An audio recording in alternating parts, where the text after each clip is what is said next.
Lecture, c'est dans Ésaïe, chapitre 55, verset 3, un seul verset.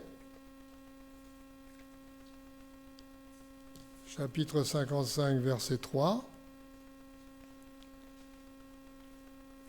Tendez l'oreille et venez à moi. Écoutez donc et vous vivrez. Je conclurai avec vous une alliance éternelle pour vous assurer les grâces promises à David. Puis la dernière lecture, chapitre 66, verset 4. Le Seigneur, par la voix du prophète, constate ceci. Moi aussi, je choisirai de les abandonner à leur caprice, et je ferai venir sur eux ce qui cause leur frayeur, parce que j'ai appelé et qu'ils n'ont pas répondu, parce que j'ai parlé et qu'ils n'ont pas écouté. Au contraire, ils ont fait ce qui est mal à mes yeux, ils ont choisi ce qui ne me plaît pas. J'ai intitulé donc cette méditation ce matin à l'écoute de Dieu. Alors vous avez remarqué, dans ce que nous avons lu ici, les mots qui reviennent souvent et qui confortent donc le sujet, le thème de ce matin. Donc vous avez le mot entendre, vous avez écouter, tendre l'oreille et encore écouter à 2 reprises dans ces 3 textes. Donc, à l'écoute de Dieu. Alors, il y a beaucoup de textes qui parlent de l'écoute de Dieu, d'entendre Dieu parler. Donc, je ferai bien sûr qu'effleurer le sujet ce matin. Et il y a des livres qui sont consacrés à ce sujet. Il y en a un qui s'appelle Entendre la voix de Dieu, donc qui est disponible en librairie. Entendre la voix de Dieu, c'est un ouvrage entier consacré à l'écoute de la voix de Dieu. Donc nous reviendrons sur ces termes qui s'adressent à l'un de nos sens. Et comment l'appelle-t-on ce sens? Comment s'appelle-t-il? L'ouïe. O-U-I-E, l'ouïe. La capacité que l'on a donc d'entendre des sons à travers nos oreilles. Dans le 3e texte que nous avons lu, Ésaïe 66, verset 4, l'Éternel reproche à Israël de fréquenter à la fois son temple et les cultes païens, les cultes idolâtres. On peut dire que c'est un affront du peuple de Dieu à l'Éternel, bien sûr, qui est pourtant le seul vrai Dieu qu'ils malheureusement souvent n'ont pas écouté. Dieu a parlé dès le commencement, comme vous le savez, dans le jardin d'Éden, mais Adam et Ève ont décidé d'abandonner le chemin tracé par le Créateur et croient-ils devenir comme des dieux? C'est ce qui leur avait été promis, n'est-ce pas? Par le tentateur, devenir comme des dieux. Et qu'est-ce qu'ils ont fait? Qu'est-ce qu'ils ont fait?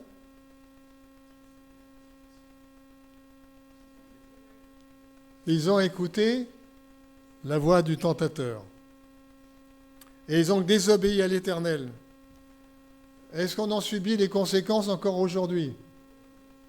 Eh oui, à travers les millénaires, on subit ces conséquences encore. Le péché, comme il est écrit, est entré dans le monde, et pour le moment, il n'en est pas sorti. Donc, à l'inverse, le jeune Samuel, par exemple, donc, a répondu à l'Éternel qui l'appelait, tout enfant. Qu'est-ce qu'il a répondu à l'Éternel? Parle, Seigneur, ton serviteur écoute. Et de nombreux passages font référence à l'écoute, de la part de Dieu, bien sûr, et aussi de la part de ses créatures humaines, par le moyen de la prière, bien sûr, et de la méditation, et de la part de l'Éternel par diverses révélations, et par le Saint-Esprit. Alors, je ne sais pas si tous connaissent l'expression « écouter d'une oreille distraite ». Vous connaissez? Ça veut dire quoi? Ça veut dire qu'on n'écoute pas vraiment, hein? Voilà. Donc c'est vrai, c'est une expression souvent utilisée pour évoquer un manque d'attention envers les autres. Parce qu'on pense à autre chose ou qu'on l'on distrait par ce qui nous entoure. On pense que ça ne nous intéresse pas, tout simplement. Et donc c'est une écoute de sourd qui existe finalement. Elle prend toute son importance lorsqu'elle est due à un refus d'écouter, à un refus d'entendre. Ce qui a été le cas souvent du peuple d'Israël. Vous connaissez sûrement le proverbe « Il n'y a pas plus sourd que celui qui ne veut pas entendre ». Vous connaissez ça, hein? Et faire la sourde oreille. Vous connaissez aussi. Et c'est comme vous le savez, refuser d'écouter. Il y a autre chose aussi, mais ça on ne le dit pas vraiment. Cause toujours, tu m'intéresses. Et c'est le mépris dénote, cette parole dénote surtout le mépris qu'on peut avoir pour l'interlocuteur, n'est-ce pas? Donc, examinons brièvement ce sujet de l'écoute sous 3 angles. Premièrement, l'écoute de l'autre. Deuxièmement, Dieu écoute. Et troisièmement, j'écoute Dieu. L'écoute de l'autre tout d'abord. Dans un ouvrage sur l'écoute, l'auteur écrit ceci. Écouter et parler sont 2 faces de la communication, aussi inséparables que l'envers et l'endroit d'un tissu. Écouter, parler. Parler, écouter. Il se dit parfois que nous, chrétiens, nous ne sommes pas toujours très doués pour l'écoute. C'est vrai, ça? Pas sûr, hein? C'est probablement exagéré. Mais il est vrai que nous sommes plutôt portés à privilégier la parole inséparable de l'écoute. Ne sommes-nous pas d'ailleurs le peuple de la parole? On nous appelle le peuple de la parole, appelé à proclamer le message de l'Évangile. La prédication n'occupe-t-elle pas une grande place dans l'Église? D'ailleurs, c'est encore le cas ce matin. Et puis, la Bible n'est-elle pas le livre des grandes certitudes? Ainsi, nous allons vers les autres pour leur témoigner de notre foi. Il y en a beaucoup qui sortent ici le samedi, hein, la plupart du temps c'est le samedi, pour aller porter la bonne parole dans les rues, dans les parcs. Donc, nous sommes effectivement le peuple de la parole. Alors on pourrait être tenté de leur donner des réponses toutes faites. On en sait tellement qu'on va leur expliquer tout. De leur prêcher même sans les laisser parler, à la limite. Et puis la Bible, elle est quand même le livre des grandes certitudes. Un auteur raconte qu'un chrétien qui témoignait publiquement de sa foi avec passion lança ces mots « Christ est la réponse ». Et un passant lui a alors répliqué, moqueur, « C'est possible, mais quelle était la question ?» C'est un peu bizarre, hein, mais bon. Un philosophe grec du 1er siècle a dit, non sans humour, Dieu a donné à l'homme 2 oreilles, mais une seule bouche. Pourquoi? Ouais, pour entendre 2 fois plus qu'il ne parle. Dans son ouvrage de la vie communautaire, Dietrich Bonhoeffer, qui est un pasteur allemand qui a été exécuté par les nazis en 1945, il a écrit ceci. Dans la communauté, l'écoute des autres est le premier service que l'on doit rendre. De même que l'amour pour Dieu commence par l'écoute de sa parole, l'amour pour le prochain se mesure à l'écoute qu'on lui prête. Écouter pour comprendre. J'ai lu qu'un jeune guerrier amérindien, alors vous savez, les Amérindiens sont les Indiens d'Amérique, fut nommé juge dans sa tribu.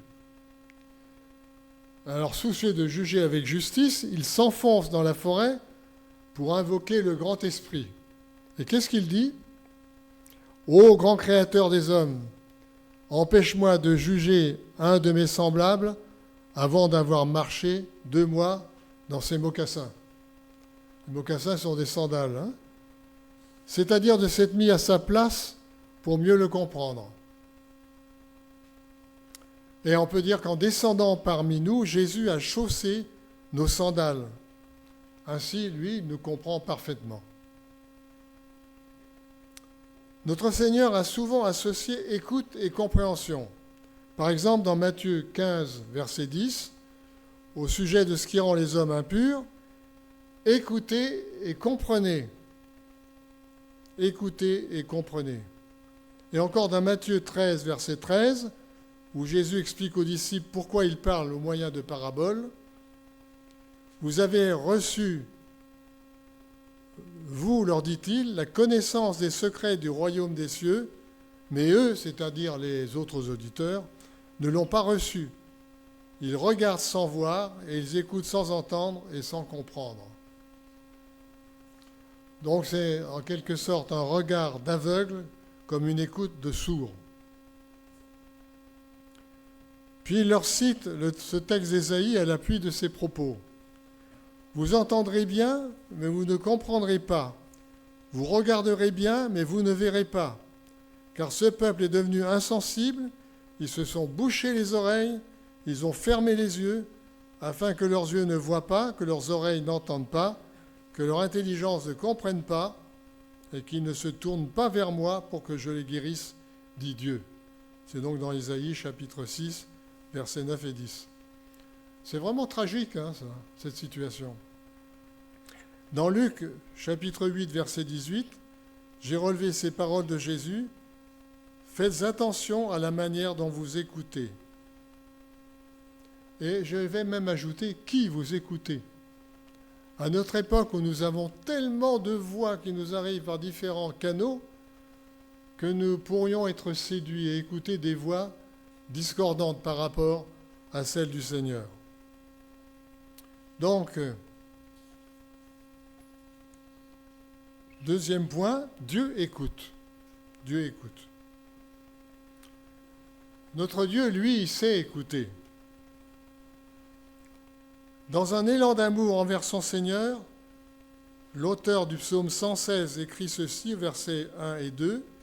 « J'aime le Seigneur, car il m'entend quand je l'appelle. Il a tendu vers moi son oreille attentive. » C'est-à-dire, il m'a écouté, tout simplement. « Toute ma vie, je ferai appel à lui. » Ben oui, parce que comme le Seigneur écoute, il peut faire appel à lui. Et encore au psaume 34, versets 7 et 16, David affirme ceci, « Voilà un pauvre qui a crié au secours. Le Seigneur l'a entendu et l'a sauvé de tout ce qui l'angoissait. Le Seigneur garde les yeux sur les fidèles, prêt à entendre leur appel. » C'est fidèle, pas les autres, c'est fidèle. Dieu a entendu David comme il avait entendu les cris de détresse de son peuple esclave en Égypte. Je l'ai entendu crier sous les coups de ses oppresseurs. Oui, je connais ses souffrances, je suis donc venu pour le délivrer. C'est dans le livre de l'Exode, chapitre 3, versets 7 et 8. Cette écoute attentive de la part de Dieu s'est manifestée tout au long des siècles. Après avoir répondu à de nombreuses reprises aux besoins de son peuple par les prophètes, il est venu lui-même à notre rencontre ici-bas par Jésus-Christ, le Sauveur, qui est notre modèle en tout, notamment pour l'écoute des autres. Il suffit de relire ses entretiens avec, parmi bien d'autres, Nicodème, le jeune homme riche, la femme samaritaine, et combien d'autres situations. Et puis tandis qu'il est cloué sur la croix, en proie à de terribles souffrances, que fait-il ? Il entend et exauce la prière de qui ? Du brigand repentant. Donc, Dieu écoute. Et j'écoute Dieu. Il ne suffit pas d'écouter les autres, de savoir que Dieu nous écoute. Il nous faut aussi, bien sûr, et surtout nous mettre à l'écoute de Dieu. Tout à l'heure, il en est question, Silas a évoqué la parole de Dieu dans son introduction. Écoutez la parole de Dieu. Écouter de Dieu nous entraîne à parler juste, à ne pas faire d'erreur. Un auteur, Tozer, a écrit ceci, c'est un pasteur, quiconque voudra écouter entendra la voix céleste. Nous ne vivons manifestement pas à une époque où les hommes acceptent facilement les exhortations à écouter. Ils sont en réalité à l'opposé de la vraie écoute. Dans Ésaïe 50, verset 4, il est écrit « Le Seigneur Dieu m'a enseigné ce que je dois dire pour que je sache avec quels mots je soutiendrai celui qui faiblit. Chaque matin, il me réveille, il me réapprend à écouter, comme doivent écouter les disciples. Le Seigneur m'enseigne à écouter et je ne lui résiste pas. »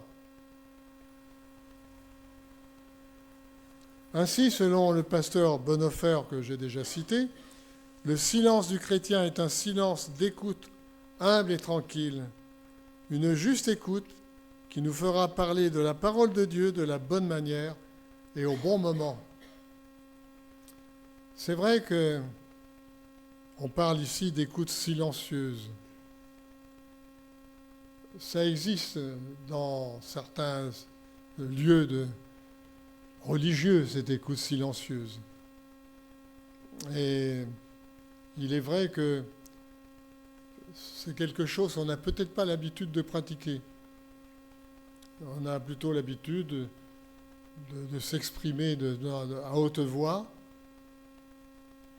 d'avoir quand même pas mal d'élan vers le Seigneur, qui se manifeste de façon, disons, audible, mais il peut y avoir des écoutes, effectivement, silencieuses de l'Éternel.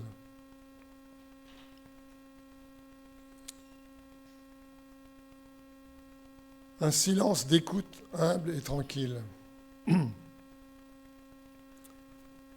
Écouter Dieu donc nous entraîne aussi à l'obéissance. Sinon, à quoi servirait cette écoute ? Si j'écoute ce que le Seigneur a à me dire et puis que ensuite j'oublie, c'est évident que je ne serai pas entraîné à l'obéissance. Donc, dans l'évangile de Jean, chapitre 10, se trouve la parabole du berger et des brebis.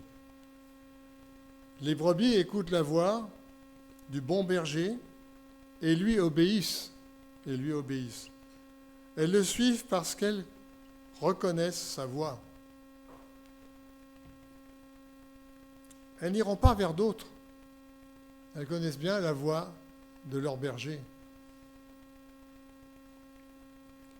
Donc, au milieu des bruits de toutes sortes de voix de notre monde, et même des milieux religieux en général, y compris dans les milieux évangéliques, il faut se méfier de certaines voix de milieux évangéliques même. Il faut toujours contrôler ce qui est dit avec la parole de Dieu. Il y a beaucoup de prophètes qui se lèvent, mais il faut examiner tout pour savoir si ce qu'il vous dit est exact. Donc, il nous faut apprendre à distinguer en toutes circonstances la voix du bon berger. Donc, il est vital de savoir reconnaître cette voix afin de ne pas se laisser piéger par des appels répétés de mauvais bergers, de faux prophètes, comme je le disais, des voleurs et des brigands même dénoncés par Jésus, c'est comme ça qu'il les appelle, des voleurs et des brigands. Cette voix se fait entendre au travers de la Bible, donc. Par elle, le Maître nous enseigne ou nous conduit sur le chemin de l'obéissance, grâce à l'assistance du Saint-Esprit. Ainsi, nous serons les porte-paroles fidèles de notre Dieu auprès de ceux qui nous entourent. Alors, cette invitation à écouter individuellement le Seigneur, la parole de Dieu, concerne aussi, bien sûr, l'entité qu'est l'Église. Dans l'Apocalypse, chacune des 7 lettres des chapitres 2 et 3 aux Églises, qui ont été étudiées ici d'ailleurs par le pasteur Samuel Condano, à raison d'une église par dimanche, donc au cours de 7 dimanches, on a étudié les lettres à ces 7 églises. Chacune de ces 7 lettres se conclut par cette formule que celui qui a des oreilles entende ce que l'Esprit dit aux églises. C'est un point donc très important. Entendre ce que l'Esprit de Dieu dit aux églises. Donc attention à ces voix qui peuvent s'élever au nom du Seigneur, même sous couvert de l'Esprit de Dieu, certaines révélations. Bon, il faut vraiment se méfier de cela et toujours contrôler dans la parole de Dieu si ce qui est dit est conforme à celle-ci. Est-ce que notre Église est à l'écoute du Seigneur afin de lui obéir? C'est une question, je n'attends aucune réponse de cette question. À titre individuel, est-ce que nous sommes bien sûr à l'écoute du Seigneur afin de lui obéir? Je vais terminer avec cette parole de Jésus, extraite du verset 16, du chapitre 10 de l'évangile de Luc. C'est Jésus qui s'adresse à ses disciples. Celui qui vous écoute, m'écoute. Celui qui vous écoute, m'écoute. Alors, une question que je me pose à moi-même et que je vous pose aussi, en nous écoutant, est-ce bien la parole de Jésus que les autres discernent? Vraiment, est-ce bien la parole de Jésus que les autres discernent? Et seulement la parole du Maître, inspirée par l'Esprit Saint. Donc, à chacun, chacune de répondre à cette très importante question. Et si nécessaire, de se mettre ou se remettre à l'écoute attentive, donc, des paroles de Christ. Bien déterminé à lui obéir. Parce que si on écoute sans obéir, évidemment, ça ne sert à rien. Vous êtes d'accord? C'est OK? Oui, bien sûr. Amen, donc qu'il en soit ainsi. Prions. Nous pouvons affirmer, Seigneur notre Dieu et Père, que tu nous écoutes lorsque tes enfants s'adressent à toi d'un cœur sincère. Combien, Seigneur, nous t'en sommes reconnaissants. Et notre prière ce matin, c'est que tu nous aides par l'Esprit Saint à progresser dans l'écoute de ta parole et celle de notre prochain. Que nous soyons ou devenions de très fidèles disciples ô Jésus, transmettant aux autres tout ton conseil, ce conseil reçu de toi, sans rien y ajouter ou en retrancher. Merci pour ta parole écrite, la Bible, qui contient seule tout ce dont nous avons besoin pour avancer dans tes voies, sur le chemin que tu as tracé d'avance pour nous. Que ton saint nom soit loué, notre Dieu. Gloire à toi, Père. Amen.